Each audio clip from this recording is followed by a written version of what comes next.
Round 3 of the AFL has just finished, and honestly, if you thought round 2 was unpredictable, this is even crazier. I cannot believe the results that happened in this round. Expect a lot of losses in this episode. Let's get to it right now. Let's go.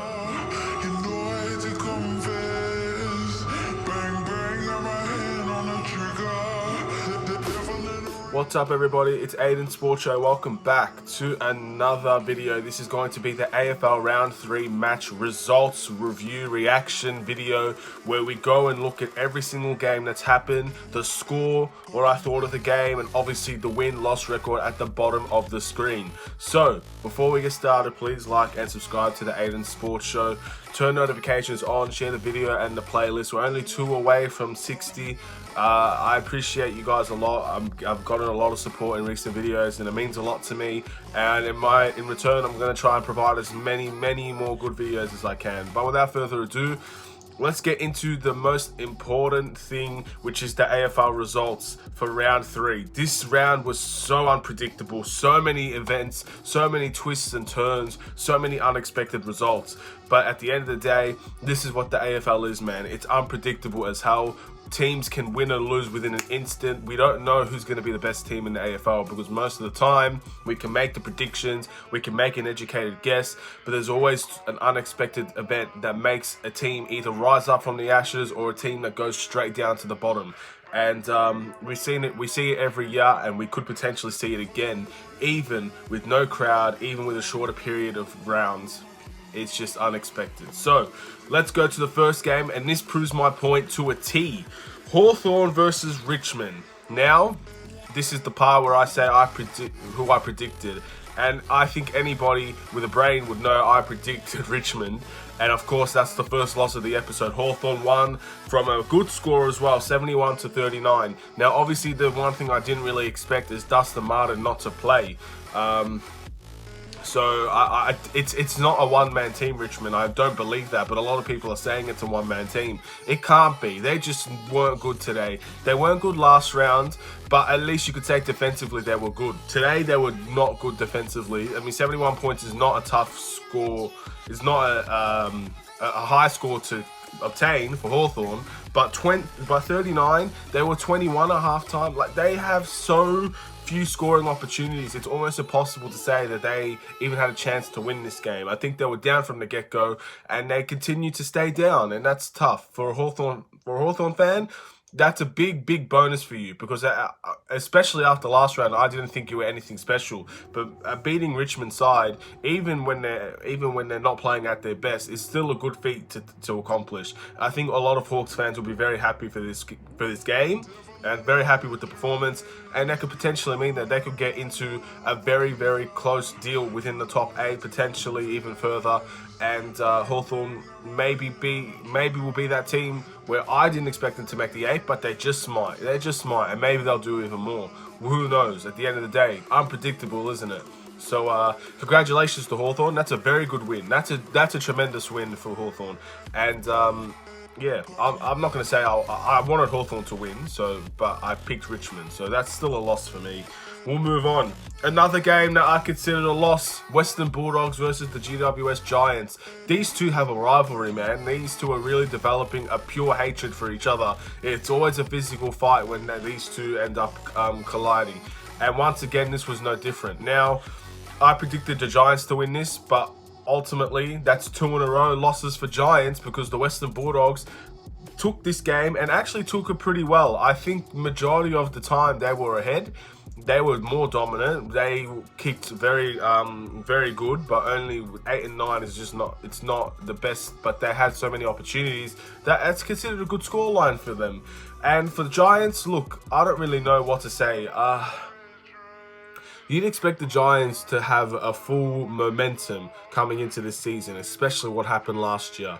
But 2 losses in a row now, we don't know what to expect from the Giants anymore. Do I think they're still going to finish first? To be honest, probably. I still think they might finish first, but it's not looking good for them now, is it? They need to get that momentum back next game. Otherwise, things will be in serious jeopardy for them. They cannot go 1-3. That's going to be drastic towards the way that they see finals footy, man. There's not a lot of rounds to go and make up the messes that you've made early on. So you need to get your act together now. That's the way that I see the GWS Giants reacting, man. So yeah, anyway, that's just tough. It's honestly, it's just a tough situation for the Giants. That's another loss for me, guys. Already starting off with a pathetic performance from myself. Anyway, moving on to another loss, yet another one. My goodness, what is this? All right, so North Melbourne versus the Sydney Swans, and what's worse about this is not even in Sydney. It's not even in Sydney. So I've said for the past 3 rounds, and I'm going to keep saying it, I still believe this. I don't think Sydney are a very good team, but they've got the win over North Melbourne, who I thought might be an underdog team to overachieve this season after round 2 and their performance. However, I think North Melbourne weren't too good, but they weren't too bad either. But I think Sydney actually had a really standout game here. And at the end of the day, that's kind of what set things free for them. They got their first win of the season, I believe. It's time for them to go on attack now. And yeah, with Sydney, look, I don't see them finishing anywhere near the top 8. I still see them bottom of the ladder, but now I'm starting to see the real North Melbourne as well. Maybe they're not good. They lost to a poor side here, so maybe all that momentum last game has just went right down the drain, right down into the toilets, man. Never to be seen again. Who knows? Again, it's too unpredictable, but Sydney played a very well-rounded game, and I think that's what got them the win. Sometimes it's just the weekly basis of performances, and North Melbourne just weren't up to it today. I'm not sure. We'll have to see next week. It is what it is, and I feel bad because again, that's 0-3. I've started off with an absolute shambles. So far, let me know what you guys' predictions are. Did you guys predict? Surely, majority of the people would have got the first 2 at least wrong. Like, oh my, that's ridiculous. Next up, Collingwood and St Kilda. Now, finally, we get a win on the board. I predicted Collingwood to win, and Collingwood won. Very good stuff there. They dominated St Kilda really from the get-go, and Collingwood are seriously looking to be the strongest team in the AFL at the moment. They're seriously taking things by the horn, man, and it's pretty good to see for a Collingwood supporter.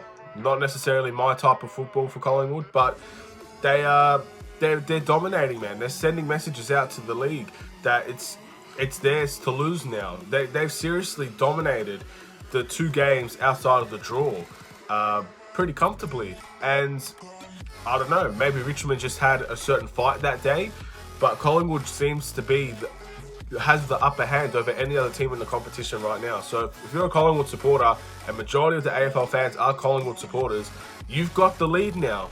You've taken control of the AFL so far. I know there hasn't been much games being played, but we all can see after 3 rounds that Collingwood is the best team right now in the competition. So it's up to them to keep it up and to stay exactly where they are, to keep dominating teams, to keep putting the pressure on the other teams that are supposed to win the premiership or supposed to come close, to step up.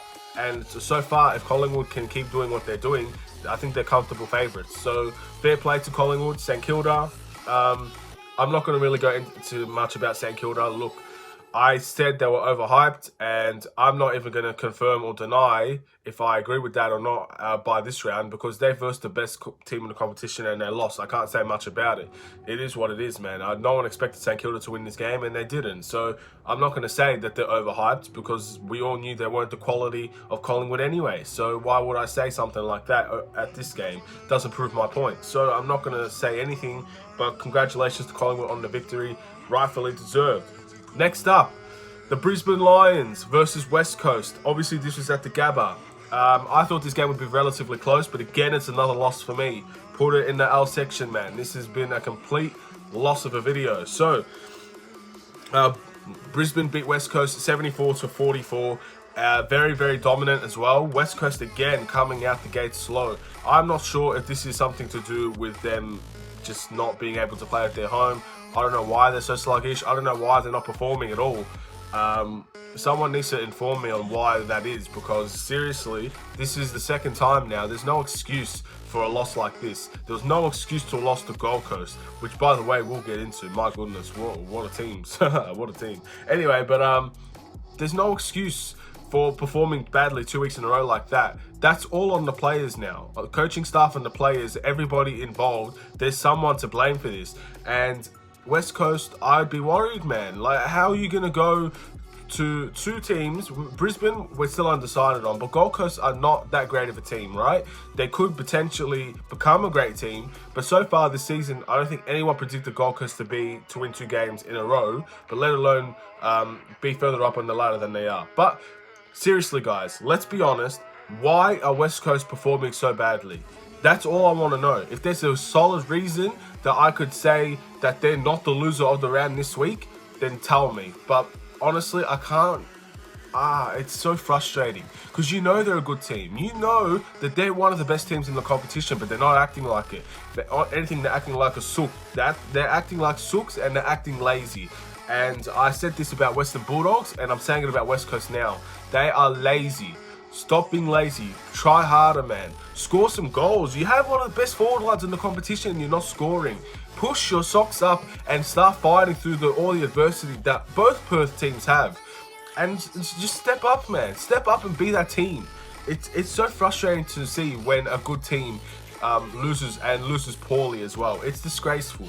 So, honestly, West Coast, like, I don't mean to be mean. I'm not a big fan of West Coast. I never really liked them, but seriously, you have to step up. We all know you're a good team. We all know West Coast are expected to finish in the top 4. But if they don't change the way that they act, it's going to be over for them before it even begins. So that's all I need to say, really. Hopefully the message will get through to both Perth teams, but strongly to West Coast. Seriously, step up. It's now or never now. Just do it. Anyway, next game.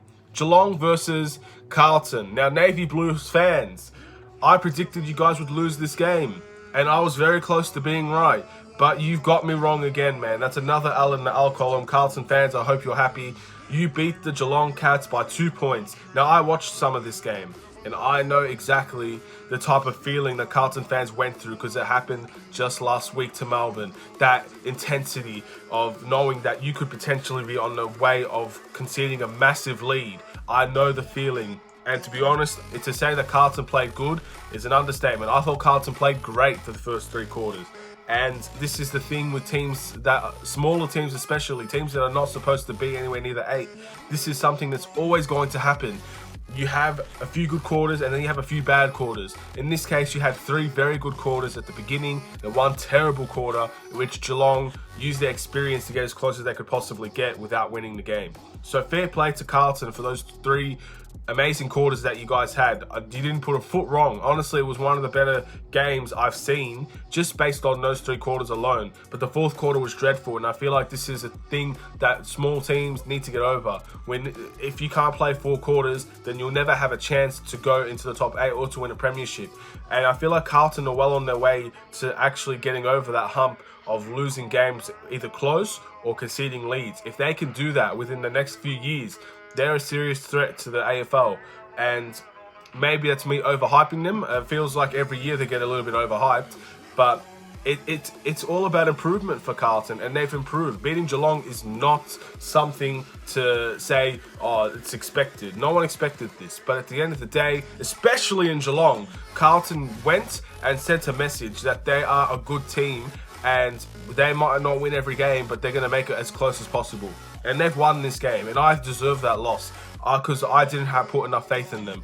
But we'll see what happens down the line. They have a lot of good games coming up, and we'll see. That's all I can say. We'll see. I believe they've got Essendon next week, which we don't know about, considering everything that's happened. We'll get into that later. Obviously, that's going to be the last thing I talk about. Next up, the almighty game, the game of the season for Gold Coast. Gold Coast versus Adelaide. Now, big stuff here. Okay, so me being the strategic person that I am, I used my logic. I used that it was at Gold Coast home and they had a much better performance last week, that they're going to win this week. And Gold Coast, my goodness, not only did you win this week, you destroyed Adelaide. And This year, I feel like I'm repeating myself, and a lot of the times I will be in these videos because it's all I have to say sometimes. Adelaide are not a good team. They're in a rebuilding stage, and they rightfully deserve to lose this game. They're clearly not better than Gold Coast. And Gold Coast beat West Coast, Gold Coast beat Adelaide now. They've won 2 in a row. And they're well on their way to making a statement that they're not a team that should just be assumed right at the bottom for Wooden Spooners. At the moment, it looks like Adelaide could definitely be the Wooden Spooners of the AFL. And we'll see what happens down the line. But seriously, that was poor from Adelaide. 29 points. And Gold Coast got 82. Wow. Like, it was just a runaway, wasn't it? Just a freight train running right through the Crows. Very, very tough to watch if you're an Adelaide Crows fan. But again, you guys are not worried, are you? I don't think you guys are worried because you know that this season is not your season. You know this. So you're just expecting to see your young talent grow. And to be honest, sometimes patience will really, really hold your way down the line. So it's okay. It's not that, look, I'm a Melbourne fan, man. I've been waiting since I was born, pretty much, for Melbourne to win a premiership, and they haven't done it yet. So for Adelaide fans, I wouldn't get too worried.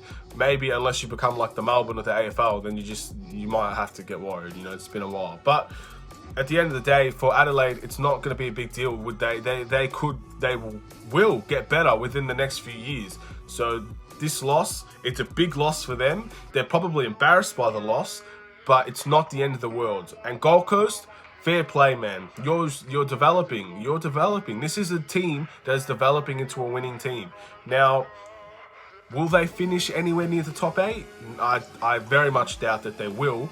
But I think for the goal for Gold Coast is not to finish last. If you could finish anywhere above the bottom 3, I feel like Gold Coast have had a successful season, and then they could push on from there because now they'll have the confidence to know that they won't finish last. They can keep on going and keep moving up the ladder. I think that's the goal for Gold Coast, and if they can do that, then I think it's fair play and it's fair game for them to go and attack teams and to go and see what they're really made of, because I feel like they're a bit hesitant, but now that they're playing with confidence, we're seeing how good they can truly be. West Coast was probably the win of the season so far. And, of course, they're probably going to be the winners of this round as well, the Gold Coast Suns. Fair play, and that's a win for me because I predicted Gold Coast to win. So congratulations, guys. Very good performance. And finally, Fremantle versus Port Adelaide. Port Adelaide won this comfortably, 70-41. Again, Adelaide have not lost the season. I believe they're undefeated, and they're still going to remain first on the ladder. They haven't versed the greatest of competitions whatsoever so far. They beat Gold Coast, they beat Adelaide, and they beat Fremantle. So by no means should Port Adelaide fans be getting hyped about their season. But so far, so good. They've beaten the teams that they need to beat. But now it's time for the challenge of beating a team that no one expects them to be. Or at least coming close to the big teams in the AFL. If they could do that, then they could seriously be on their way to have an incredible season and potentially be favourites within the top 4, which I still believe can happen as I'm not a supporter, but as a fan of the AFL, I believe Port Adelaide are going to have a tremendous season. So it's making me happy to know that they can beat the teams that they're supposed to be. Fremantle, we all know they're not the greatest of teams, even with Jesse Hogan in the lineup, even when they have one of the best players in the AFL in that 5, they just are not a great team. So it's expected that they're going to lose a lot of games. It is expected. But there are a tough team to beat sometimes. And I think in this instance, they were pretty tough to beat. But 30 points or 29 points is a very respectable margin for Port Adelaide to beat a team. So congratulations to Port Adelaide. That's a well-deserved victory in your eyes. And that's a win for me as well because I predicted Port Adelaide to win. So there you go. Majority of the games were losses. So that's pretty... That's not good predicting from me, I guess. Or maybe that's just the AFL doing its magic.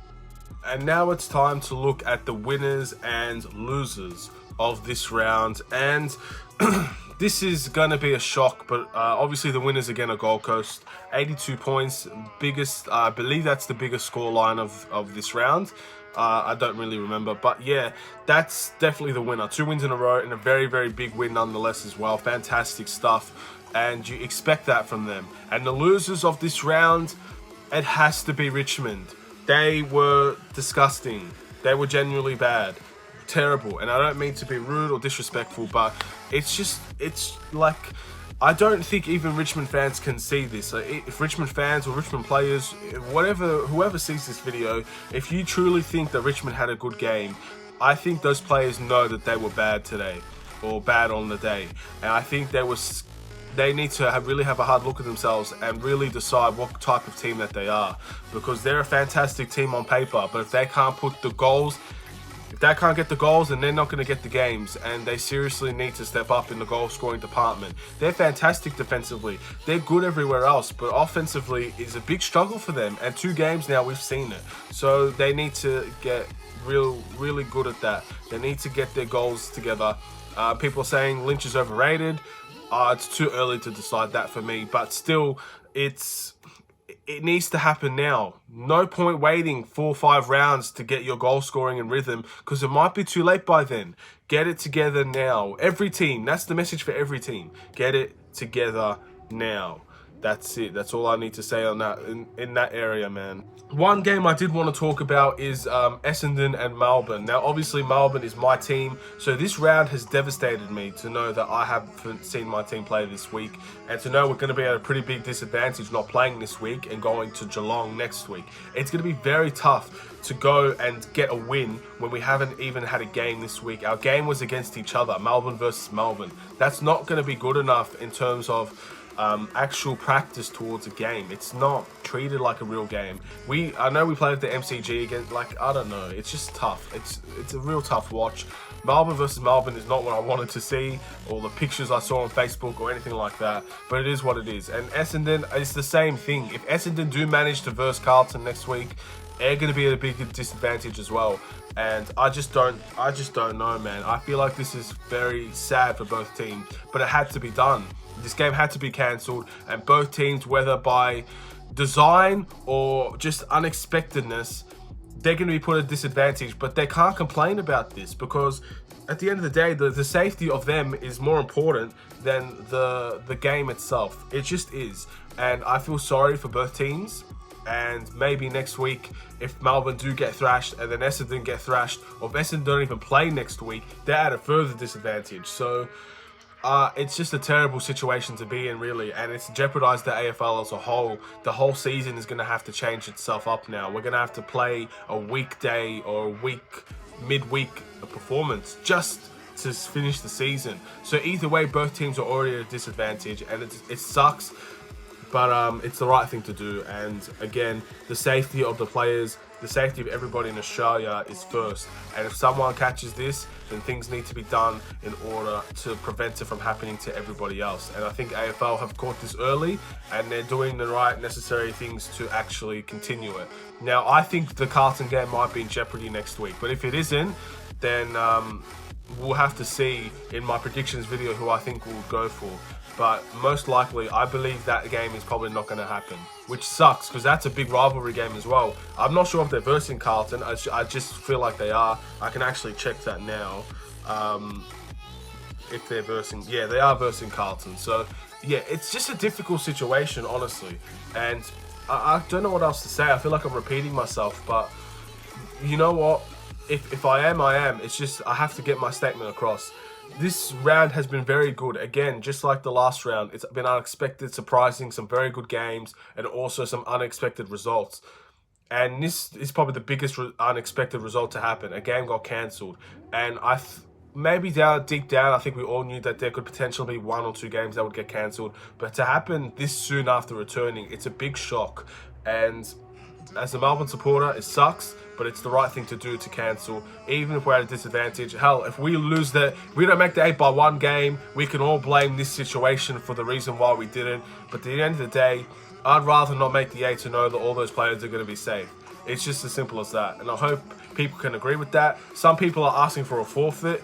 Well, that would definitely help Melbourne, wouldn't it? But it's not their fault, Essendon, that they can't play. I understand the concept of what a forfeit is. It's that Melbourne are active and ready to play, and Essendon, even if it's not by their own fault or by their own design, they are not ready to play. So a forfeit, I can see it. I can see there potentially being a forfeit, but I mean, what a way, like, as a Melbourne supporter, I guess it's by any means necessary here because we don't have the greatest team and maybe we'll just take any win possible. But do you really want to see a team forfeit? Like, if you're an AFL fan, do you really want to see a team forfeit? Even if you hate Essendon, do you really think it's a good idea to forfeit the game? Like, I don't know. Let me know what you guys think. I don't think there should be a forfeit. I think I want to see as much AFL as I can possibly can, especially from my own team. And even if we lose to Essendon, then I'll probably come back and say we should have forfeited the game, whatever. But at the moment, I don't see the forfeit being the right thing to do. But if there's no possible other way to cancel the game, the last thing I want to see is both teams get 1 point each. I don't know where I heard this, but if that's going to be true, then that's completely unfair because at the end of the day, Melbourne was ready to play that game and Essendon was not.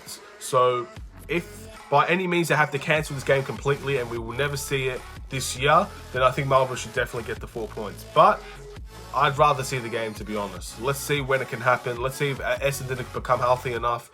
All of their players not having COVID-19. Let's just see what happens with Essendon. And then they can make their decision later on. And I'll be happy to see that game. Midweek or not, disadvantage or not, I don't care. I just want to see the game. Anyway, thank you guys for watching. Please like and subscribe if you're new to the Aidan Sports Show YouTube channel. A little bit of a rant going on at the end of this episode. But that, by the way, that game is not going to count as a win or a loss. I'm not putting that as a loss for me. I can never predict a game being cancelled, and I refuse to do that either way. So, yeah. Anyway, thank you guys for all of your support so far, especially on these AFL videos. They seem to be doing very, very well. Hopefully this one could do the same. And I'll catch you in the round 4 predictions video where we have a lot to talk about. Potential returns of Essendon. We'll see. Have a wonderful day. Take care and peace.